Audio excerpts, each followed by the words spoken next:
tẹ̀ wá lọ́wọ́ o, gbogbo tá à ń tọrọ lọ́wọ́ Elédùmarè á bọ́ sí fún wa. Lẹ́ẹ̀kan sí mo ní àpèmọ́ra ẹni là ń pè tèmi dire, tèmi á dire o, ti gbogbo ojú tó ń wò mí ti wá dire, kó tó tún dìgbà míì tá a tún máa pàdé.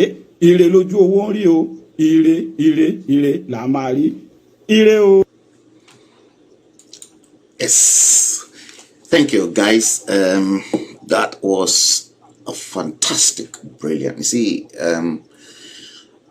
I'm such someone that when certain prayers are offered, I was always moved. But I mean, I was moved when that clip got into my possession, guys. I can spot, yeah, you lot, you've enjoyed it. I can spot my auntie who's watching in the States, Auntie Yinka Johnson. Yes, that's my big sister. All right, she's keeping an eye on me. Not bad to have her. Irene Johnson. It's my big sister. All right, guys. Nigeria at the bleeding edge. It's going to be brutal. It's going to be nasty. See, 1979 to 2019. 40 years.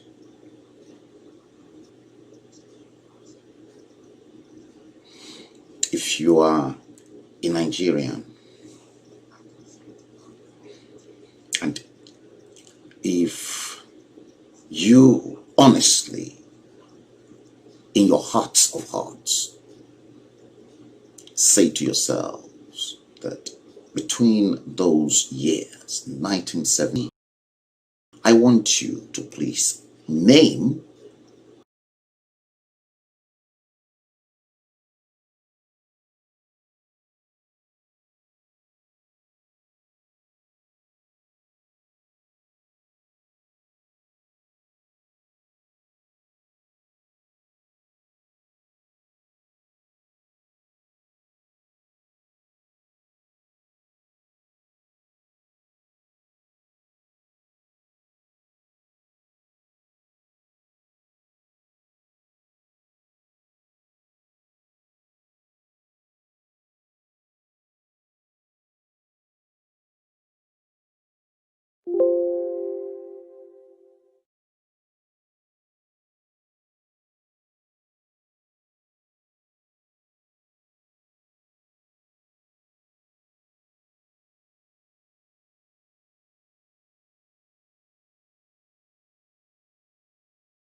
direct to me, in as much as I've got everything lined up for you.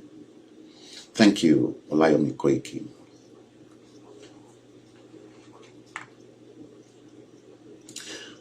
Let me show you this map because it's the first one. See, you all remember that helicopter, the helicopter crash in Lagos. I think I did a watch party of the live scene from both the Punch newspaper and as well as Pulse TV. See,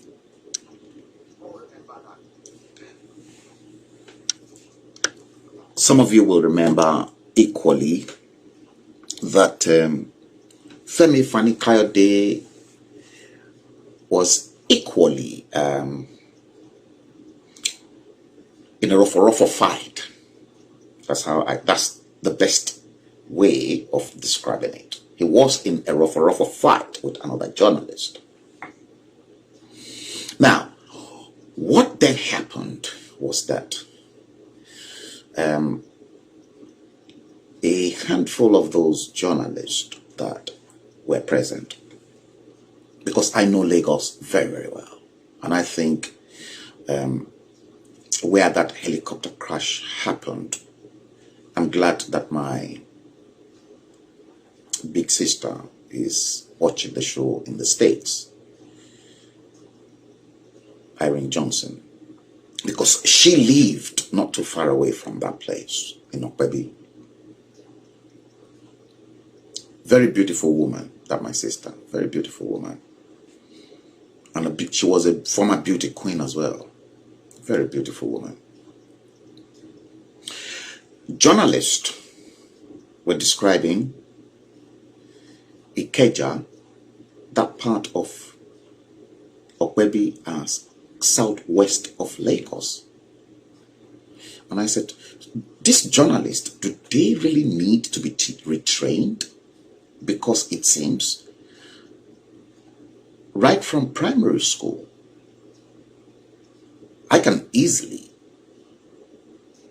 check where my north is, where my west and east and south is located. Apart from the fact that I was a Boy Scout as well. How can Ikeja be southwest, or maybe be southwest of Lagos? And that's why I came up. Maybe this will help some of those journalists. See, that's why, see, left of the picture, you are looking at that stupid, nasty contraption called Location 9. Anyway, and you can see that Location 9 is sitting perfectly well on top of the Atlantic Ocean.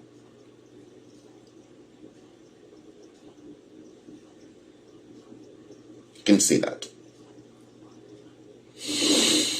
Sitting right on top of the Atlantic Ocean, which to many people, that part, that Lagos, will become a battlefield, because a lot of bleed. Lagos will be bleeding the way I see it very soon, because it is sitting right on top of the Atlantic Ocean. Now, look at that. That was why I brought the compass to your right. And then if we look at the direction of the north, west, east, and south of Lagos, perhaps those journalists made mistakes. Instead of northwest, they then described Ikeja as southwest.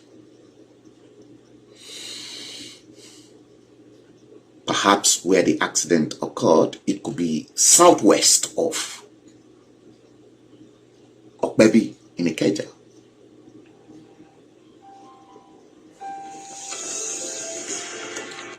Perhaps that could have been the case. And that was why I brought you guys the entire map of Lagos, so that you can see Ojo, Amuwodofin, Ifelodun, Ajeromi, Apapa, Lagos Island, and then right up to Etiosa, and then Surulere, Lagos mainland, Shomolu, Mushin, Oshodi Solo, Alimosho, Agege Ikeja, Koshofe, and Ifako Ijaye.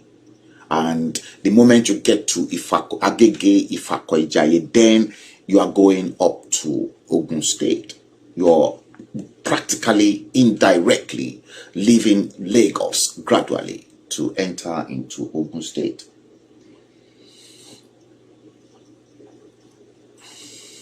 I said I'll correct that. Maybe if some of them should watch this, it will help them a lot. And the next one I want to bring to you is this particular logo. Yes, some of you are quite familiar with these two logos. Corporate branding. McDonald's, KFC. Forget about all the secrets that's inside McDonald's that not many people are looking at in terms of their corporate branding. There's a lot of secret inside that M. It's not a topic for discourse today. I just want to concentrate first on these two logos, this corporate branding, McDonald's and KFC.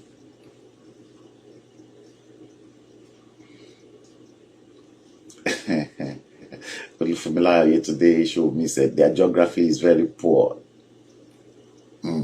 Indeed. Now, I'm not really going to go into McDonald's, but I want to go into KFC. All right, so why have I chosen KFC? A lot of people don't really know how KFC entered into the Nigerian market. And that's why I want to talk to you about.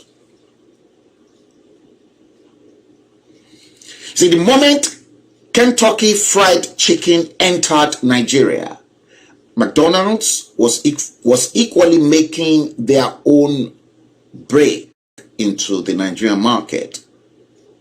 But McDonald's was stopped.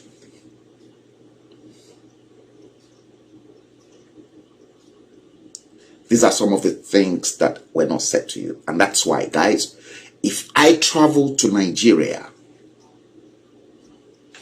those periods when I used to make a lot of appearances in Nigeria, trying to set up my magazine business and, contributing my own quotas towards the development and then training more people with advanced knowledge in the printing and the publishing industry.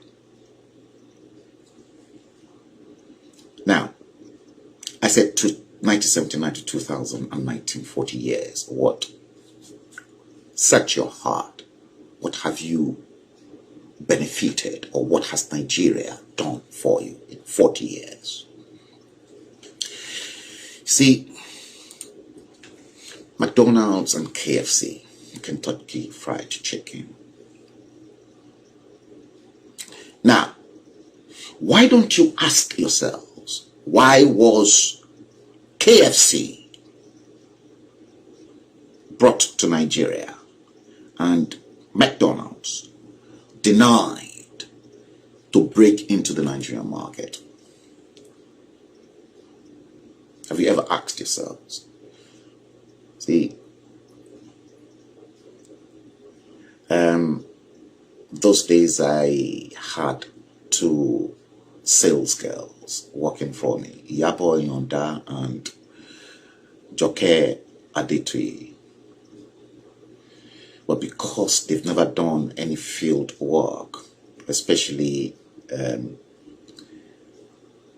cold calling and then selling their brand to MDs and corporate directors, so they usually go out with me and I was showing them how to break through, how to break barriers and then go straight. And at the end, when we finish our activities, visiting, cold calling, talking to MDs of big organizations, I'll treat them like me.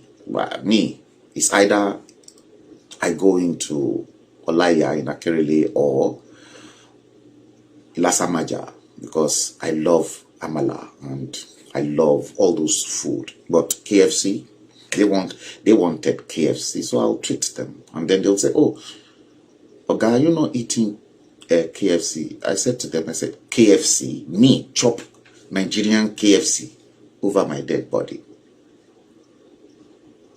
I looked at the chicken. Their chicken. The chicken was as dead as the people. That chicken was not even worth me putting into my mouth. But then,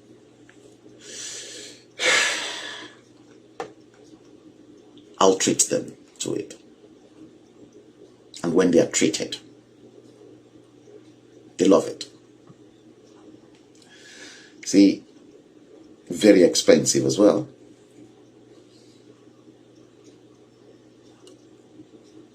They'll eat it. How did KFC got that franchise? Have you ever asked yourselves? Do you remember Operation Feed the Nation, OFN?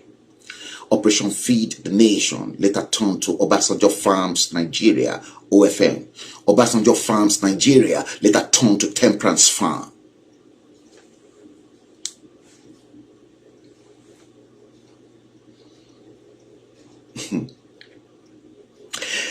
Kentucky Fried Chicken, KFC, broke into the Nigerian market because Obasanjo was the president.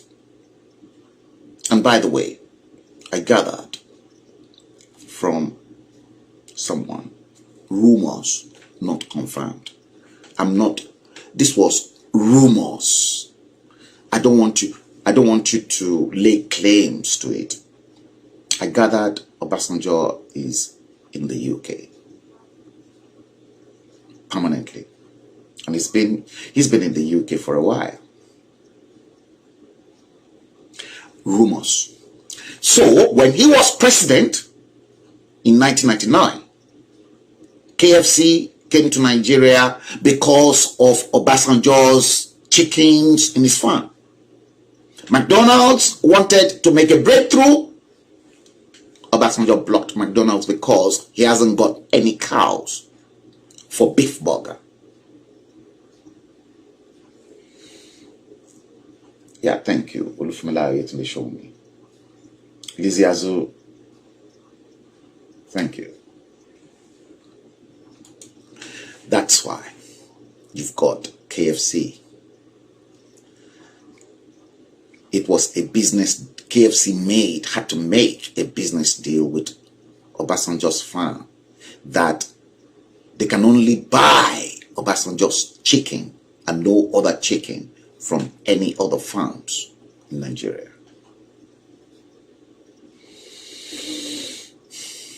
There's a lot going on that many people don't know.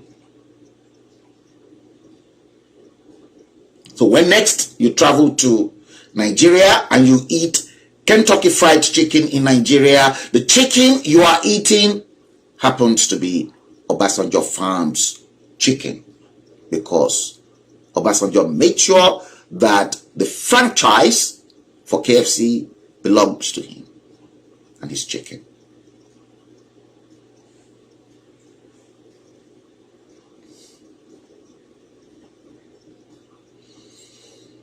I want somebody to please come and challenge these facts. They will never tell you all this. See, so now you know why KFC came to Nigeria and the motives behind Kentucky Fried Chicken in Nigeria.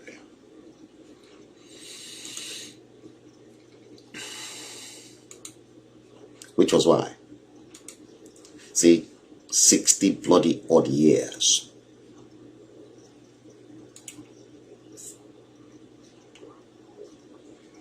I've just said it. I want somebody to please tell me what your country has done for you from 1979 to 2019, 40 odd years. Anyone that was born as at that time in 1979 right up to last year would have been 40 years. This year, that person was born on the 1st of October 1979, this year, that person will be 41.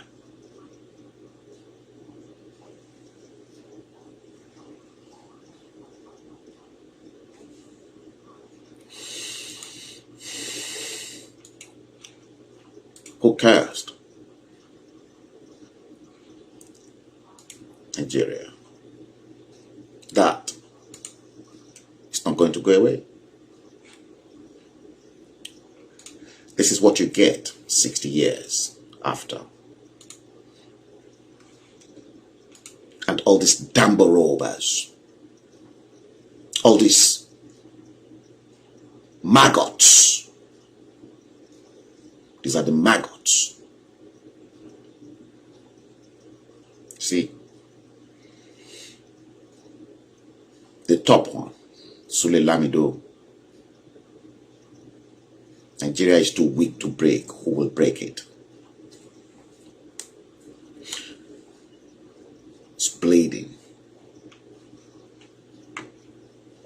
They all know that Location 9 is seriously bleeding.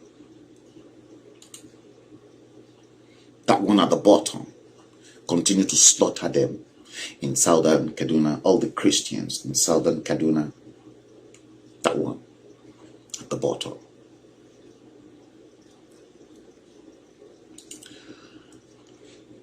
See, not many of you saw this.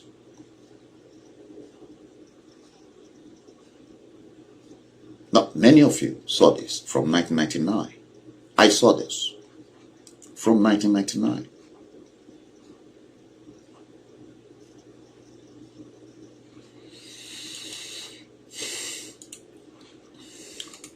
See, that's how they paid you back.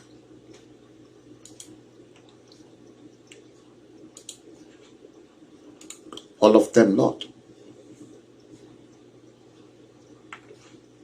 See, hold all of them responsible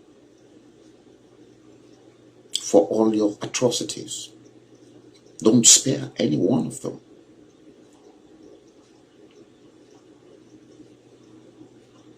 Don't spare all of them.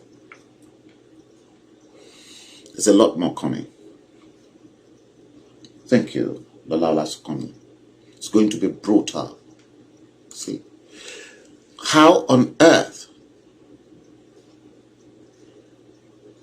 See, would you open up your eyes and then bombs and the shrapnels from the bomb will rip open apart a baby's skull,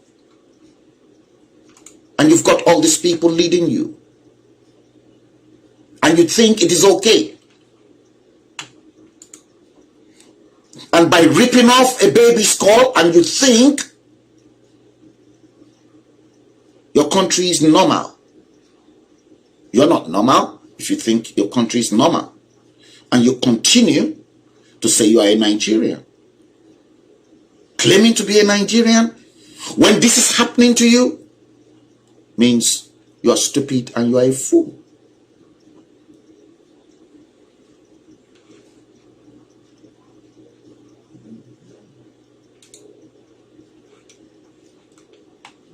This won't go away. See? Shamsuna, shambolic goddess of sham, because sham is shambolic, Suna is goddess. See, they stole 700 billion naira and then set her ministry on fire.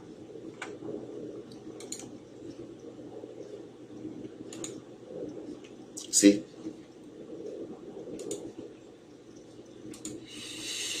who cursed you? Who cursed the nation?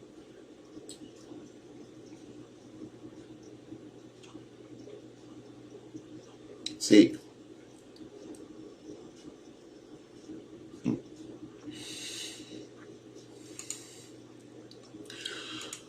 oh dear.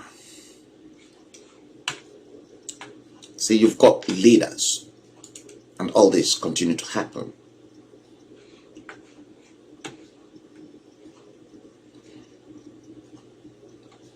And you're still in support of them lot, these ones.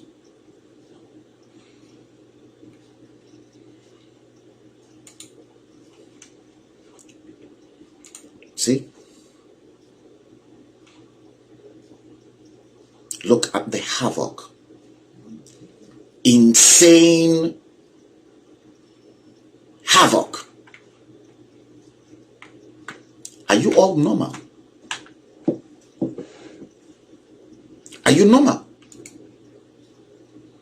And you keep worshiping them and then continue to say rack and day to them rather than hold them to account and begin to wipe them out all one by one.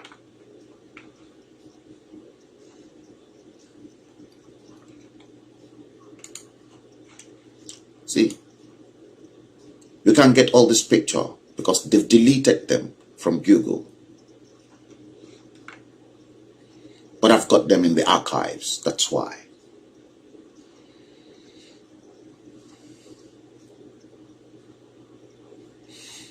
We're just beginning to build it up. See, they stole all your money.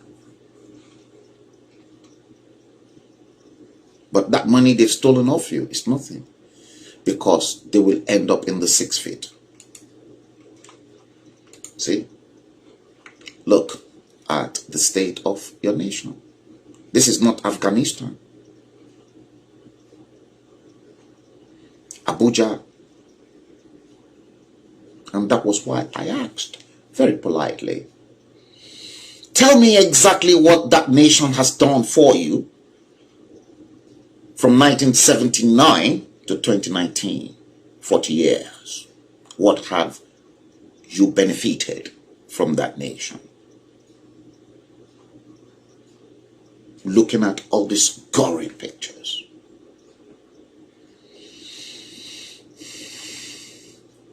Isn't this horrible? Of course it is.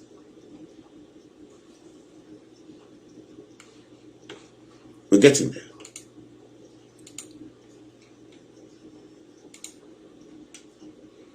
And of course that one too. See? See that? That one will be paid back in his own coin. Just wait.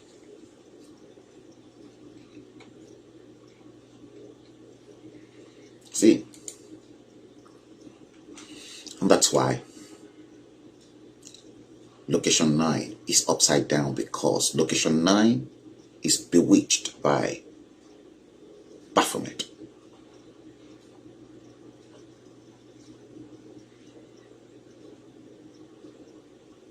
Upside down.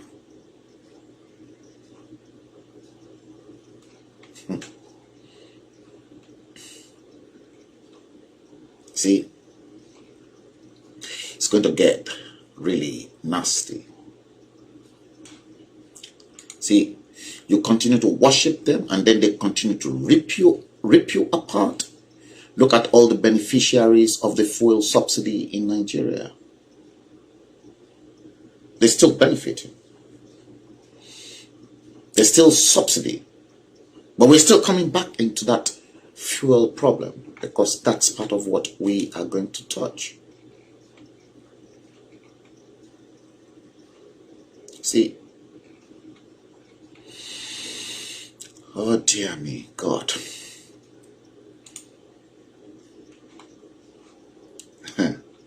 Now, you know this man, the Russian president, Vladimir Putin. Everyone knows him. He's well known. Putin is not a friend of the West. You know.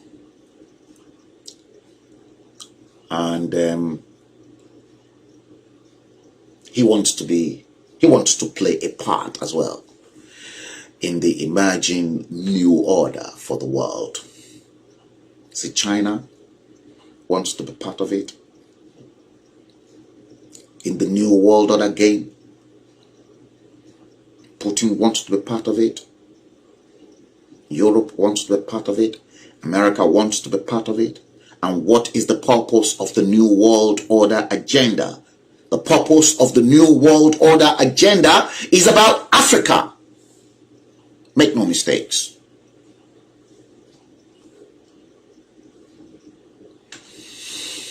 Putin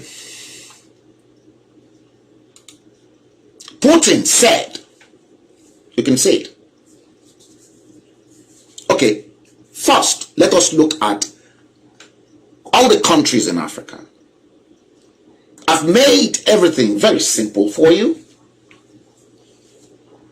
See, Africa, North Africa is made up of 7 countries. South Africa is made up of 10 different countries.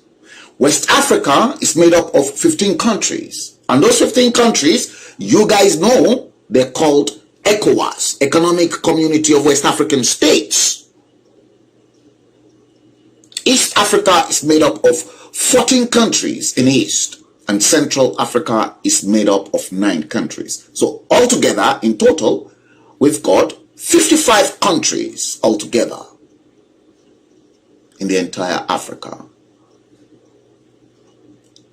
Africa is perhaps the biggest continent in the world because it is a continent. They'll fit the entire United States and Canada straight into the tiny bit of West Africa and part of the North Africa.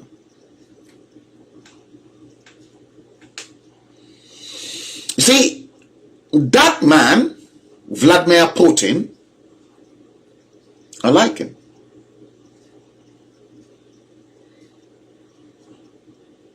To some extent. He can be very brutal too, because he's a mafia. He said Africa is a cemetery for Africans. Let's talk about that. Let's look into that. Is Africa a cemetery for Africans? The decision is all yours. But let us look at Africa. Let us look at ourselves as Africans. Is Africa genuinely a cemetery for Africans? If I'm asked to buttress that argument, I'll say yes.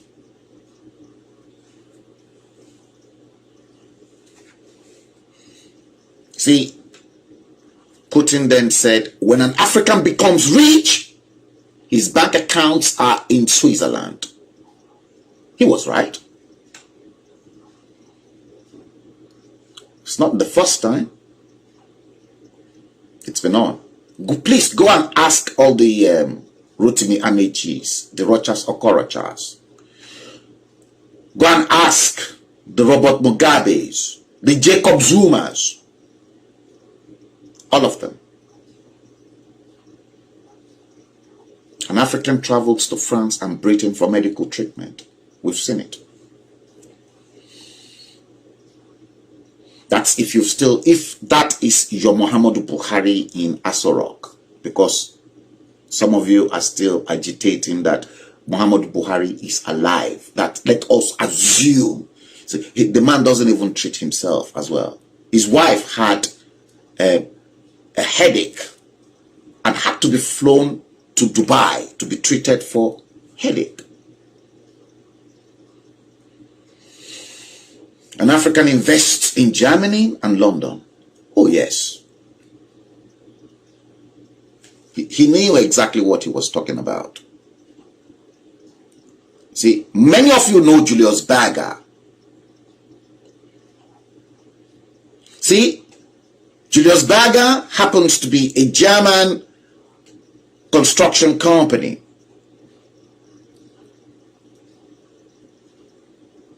A Nigerian owns Julius Berger.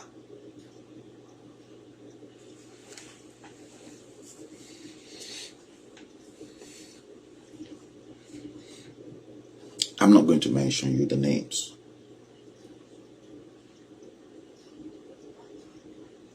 A Nigerian owns Julius Berger. He invests in Germany and London. He buys from Dubai. He consumes Chinese. He prays in Rome and Mecca. His children study in Europe. Was Putin wrong? No. He knew exactly what he was talking about. He travels to Canada, the United States of America, and Europe for tourism. Yes.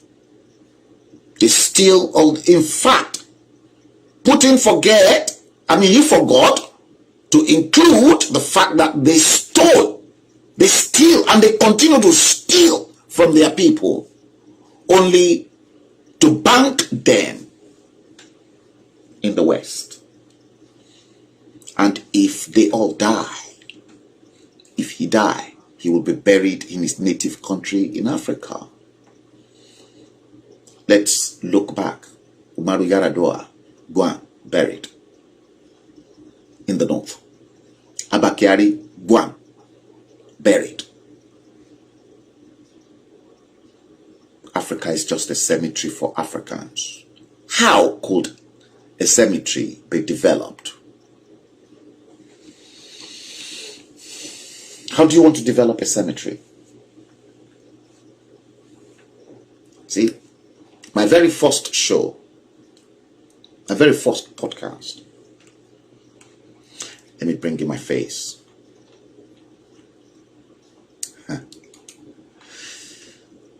See, my very first podcast on Facebook was about love and the fact that African leaders don't love the people. The people, the black people themselves, don't love themselves. They don't. They don't. You don't love yourselves. Stop deceiving yourselves. Black people don't know what love is all about. See? And you all will continue to blame the white man for your predicaments and your woes and everything that has happened to you. Maybe you begin to see differently from now when I show you certain things. You hate yourselves so passionately. Your leaders, they hate you so passionately. And you cannot even question them. Rather than question them, you continue to hail them. See, they hate you, and then you hate yourselves.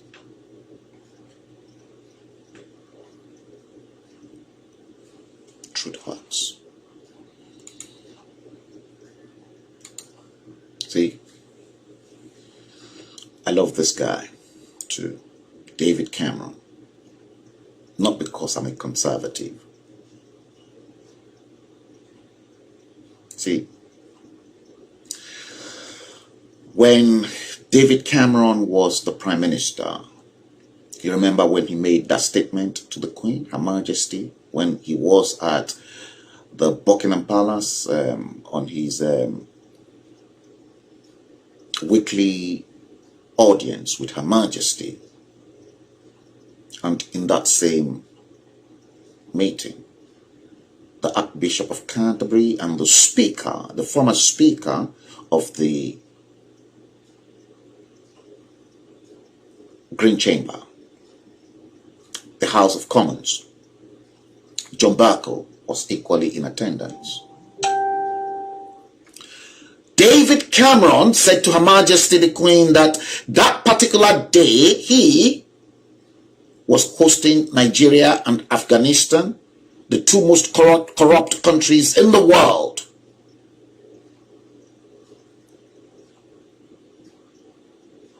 Most of you probably forget. Corrupt countries. the white people, those who even colonized you, they understand the fact that your people, your leaders, you hate yourselves and your leaders equally hate you.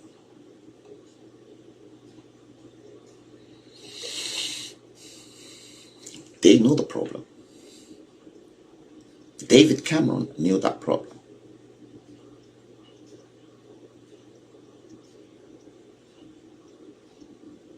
Nigeria and Afghanistan, two of the most corrupt countries in the world.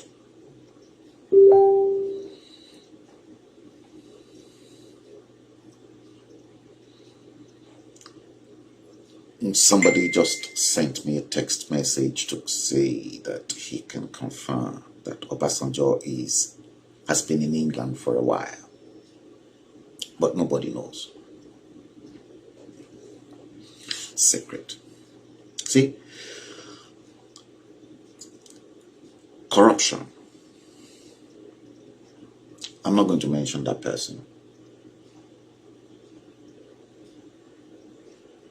See? And again, David Cameron then said publicly again that if the amount of money stolen from Nigeria in the last 30 years was stolen from the UK would cease to exist, period. And that's why I said, I want someone to please tell me what exactly has Nigeria done for you if you were born in 1979 to 2019, 40 odd years.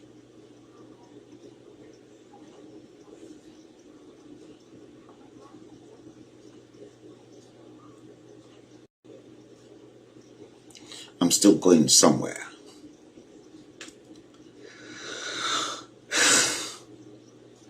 See,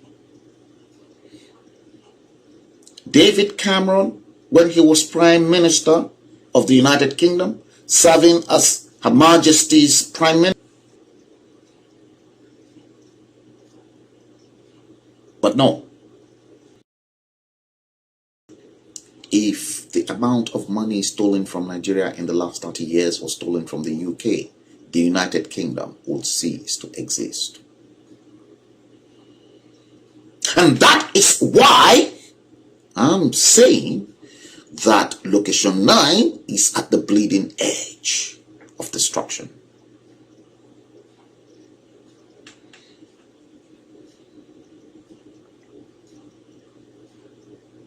See?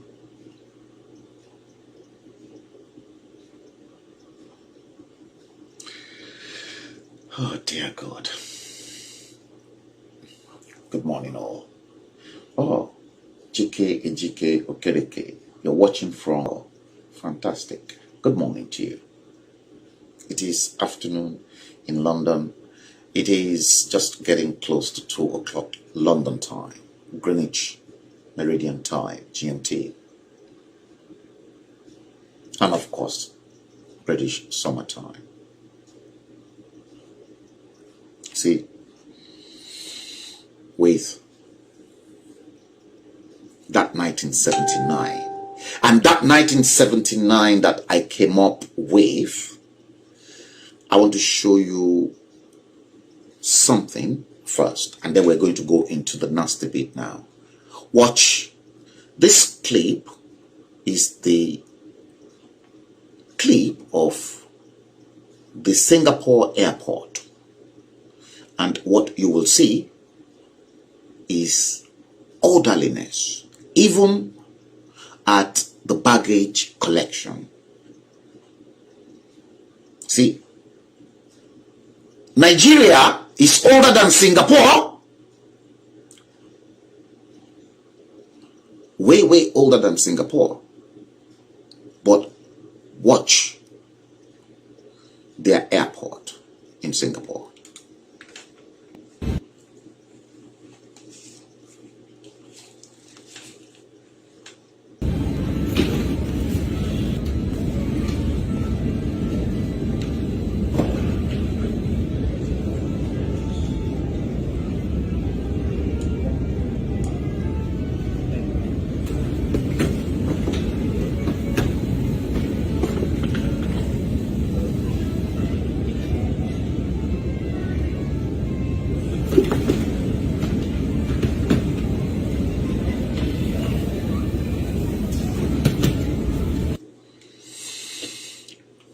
You see,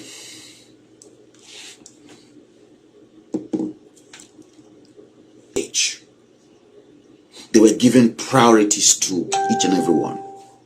The luggage coming from the side of the conveyor belt gave priority to the ones that are in control of the conveyor belt, just like the traffic rules and regulations.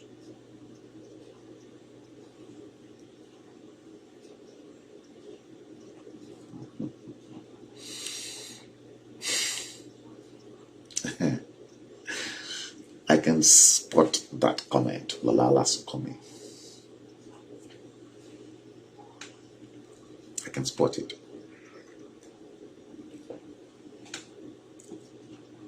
The same Tony Blair said, Nigeria, the problem of Nigeria was bad leadership. He knows. I'm not going to go into when Chief Uju Madueke was the Foreign Affairs Minister under Umar to which there was a press conference. Tafida was the High Commissioner, and I was very close to them at the time because I was a friend. I'm not going to tell you exactly what happened at one of the conferences to which we attended an earlier conference with Tony Blair at number 10 Downing Street, and then later on in the evening at the headquarters of the Institution of Civil Engineers up in Westminster, just around the corner from the House of Parliament. Then we had Baroness Kinnock and David Miliband, who was the Foreign Secretary at the time, and then with Chief Uju Madueke, the Foreign Affairs Minister at the time. So that was those were some of the cracky moments. See, airport, and then look at the beauty that was engaged in the architecture of that airport. The beauty of it. Singapore.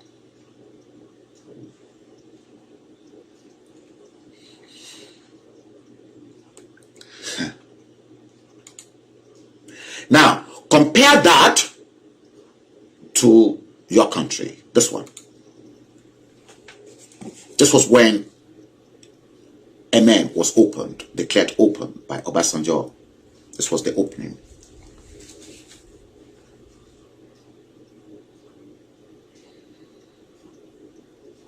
.504 GR.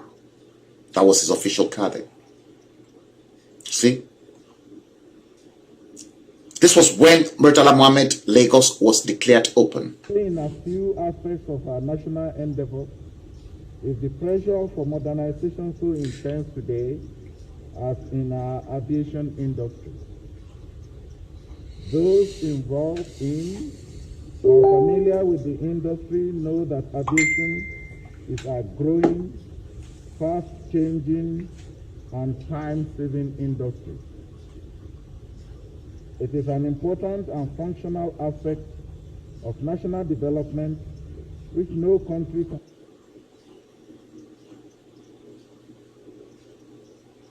Excellencies, distinguished ladies and gentlemen, I have great pleasure and honor in declaring this airport formally open for the greater progress of Nigeria, closer understanding between mankind, and greater glory of God. Thank you very much.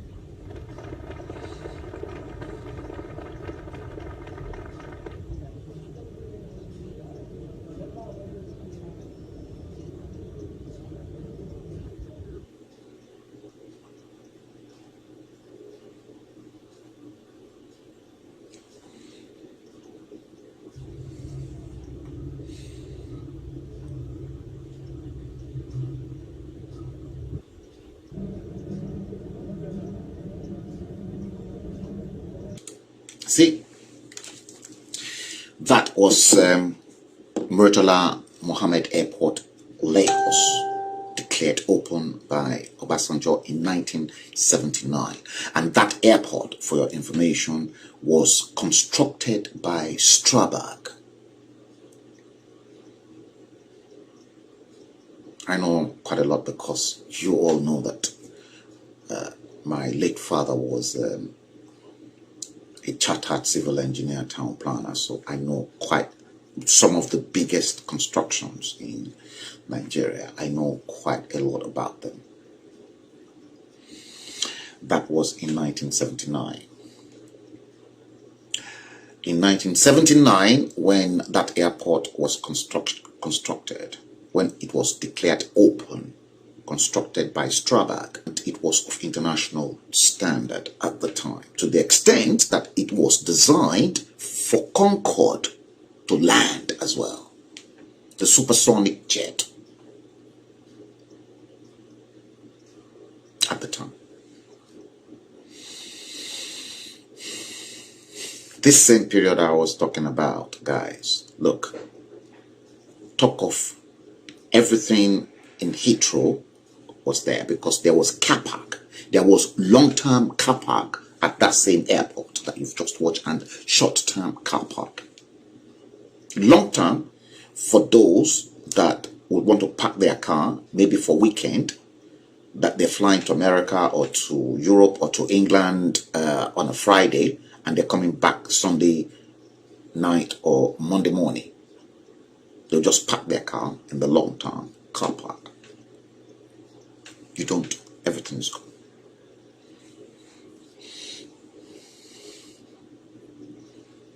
See, the same man, the same Obasanjo was in his 40s at the time, and he retired as head of state in 1979, in his 40s. But he's still ruling. Mrs. Thatcher was the Prime Minister at the time in England. The great Margaret Thatcher. That's why I said, what has that country offered you from 1979 to 2019? 40 bloody odd years.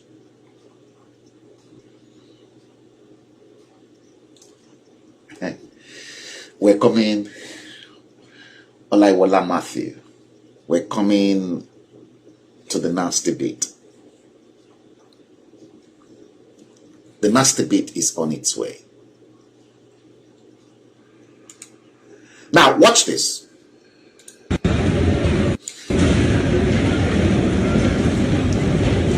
That happens to be the same airport. Look, the same Murtala Mohammed Airport. Look at their conveyor belt. Look at the conveyor belt.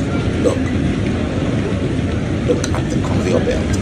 The same trolley they've been using since 1979, since the airport was declared open. It's the same trolley. You even have to hire the trolley. Look.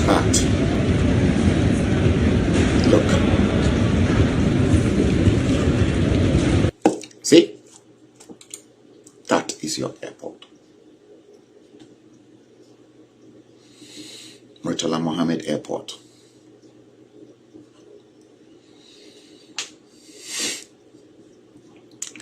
(1979 to 2019).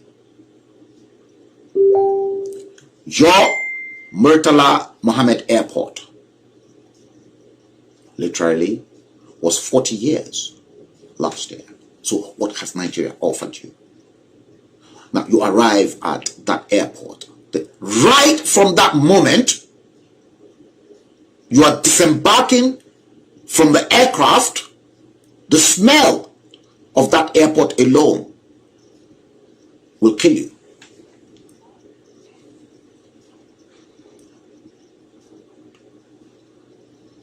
See? Compare the conveyor belt that you watched earlier on from Singapore Airport with your hopeless Murtala Mohammed Airport in Lagos.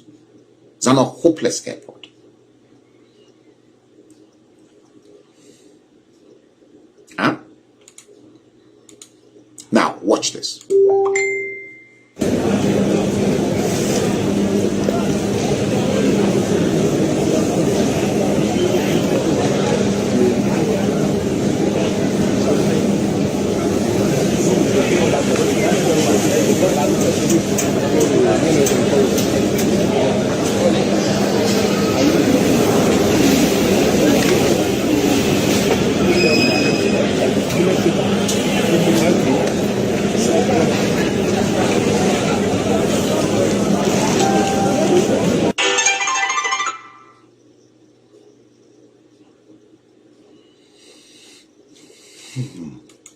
see,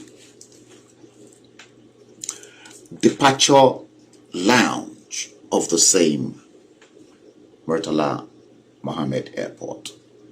Departure lounge of the same Airport, Lagos. See?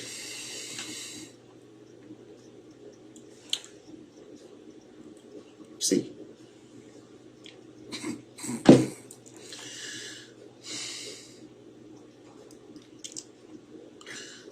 See, I tell you a story. There was a day I was at the same airport coming back to England. Yeah, I think this was in 1990. I think it was in 1990. I don't know, 1999. Yeah, 98. Working on my very first publication, and I was trying as much as possible to build up the profile in Nigeria. But I'm not going to go into some of those details, because then and again, that was the same publication to which I saw the picture not long ago that actually turned things round for Bola Ahmed Tinubu, as at that time myself fooled, thinking that he was of the Awolowo breed, because as at that time, his deputy at the time, Koforola Akerele Bokno, and those mighty in Lagos, they wanted to get rid of him as governor at the time. Don't let's go into that details. But when I was coming back to England on that trip, obviously everyone knows that Nigeria is full of fraud, and that Oluwole, they always do a perfect job anyway, to the extent that the British High Commission and the American Embassy are even scared of Oluwole, because they print American visa and the British visa, yes, inside Oluwole in Lagos.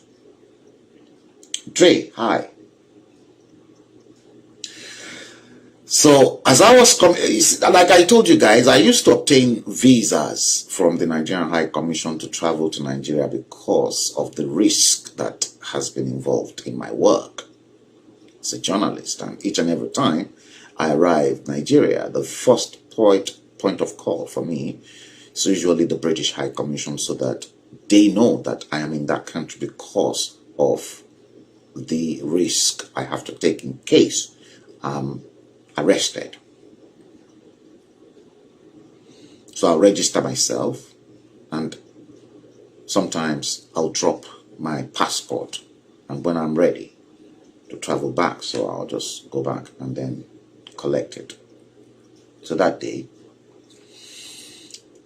there was an immigration officer from the British High Commission in Lagos that was at the airport to check the visas of those that were going, and then those that are traveling on the British passport. Because there was this racket at the time that most British passport will always disappear inside the airport. Maybe probably when those people are arriving, or maybe somebody else must have been waylaid on the sun. Let us hide anything away. And the moment either a British passport or American passport or any of the foreign passports gets to Oluwole, big box, and all they will do is just lift off the picture and then put somebody else's face who wants to use it and then sell it. Very expensive venture. So this guy was actually looking at my passport and then using a magnifier to check if it was lifted or not. Yeah, and I was just looking at him. I had all my credit cards and I had my driver's license in case, you know. And that time, our driver's license doesn't have any picture. It was paper license. Full British license was paper license. Paper. So the guy looked through my passport and then said that I was traveling on a fake British passport. Fake British passport that was reissued here in England. Then I looked at, I saw the white woman behind the guy at the check-in desk, but I never knew she was an immigration officer from the British High Commission in Lagos. I mean, I thought she was one of the, one of the staff, ground staff of British Airways in Nigeria, because I flew BA at the time. And the moment that guy said, first, he said, have I got any other identification on me to prove the genuineness of the passport? And I said, what kind of identification do you want? He said, driver's license. I said, it's of no use to you. It's of no use to you because, number one, my driver's license does not contain any photo card. It's a paper. It won't help you. And then he said, what about credit card? I said, do you spend credit card here? They don't spend credit card in Nigeria as at that time. I said, I've got everything. I said, but what gave you the, and then I started questioning the guy. I said, what gave you the impression to question that my passport is a fake passport? And then I got very angry. Yes. Yes. Those days. That's right. 400 naira was too expensive. 300. BCAL, British Caledonian, Nigeria Airways. Yes. If British Caledonian BCAL sells their own ticket for 300 naira as at that time, Nigeria Airways selling for like about 250 naira return. Yeah. So I then said to the guy, I said, what gave you the impression that I was traveling on a fake British passport? And then I got very angry.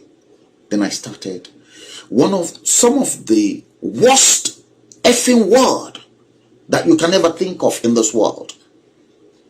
Then I started pouring this effing word onto this guy. That if you are not living or you are inside the UK, there's no way you can't. That time, you just don't, you won't know those effing words exist. That was when the lady then tapped him and then said, give him his passport, he's one of us. Then I turned my attention to the woman. I said, who are you? Then she said, oh, she's from the immigration service at the British High Commission in Lagos. I said, tell him to be careful, otherwise I'll smash his head off. Oh dear. That was my own experience.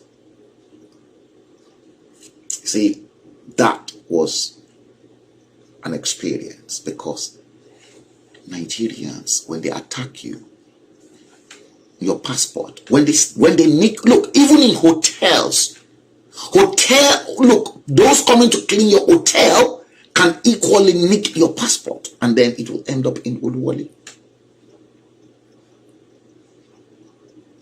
Shameless country.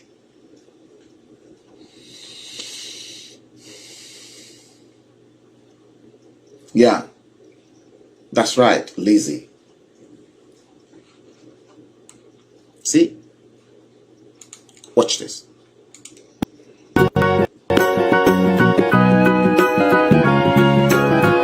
See? See? Look at how they're just... Look at it. Look at it. The Pacho Lounge. The Pacho. You know?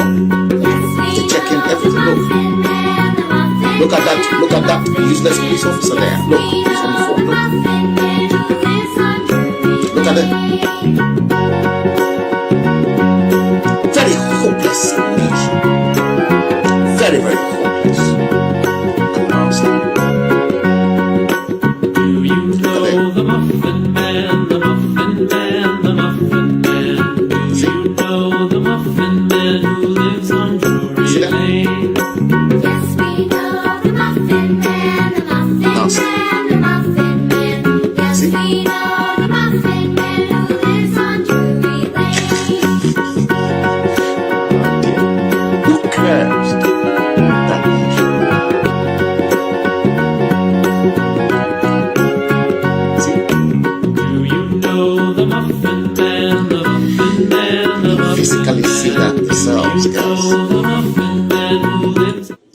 That is location 9.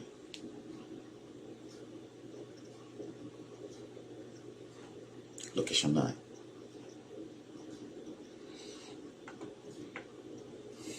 Location 9. And listen to this.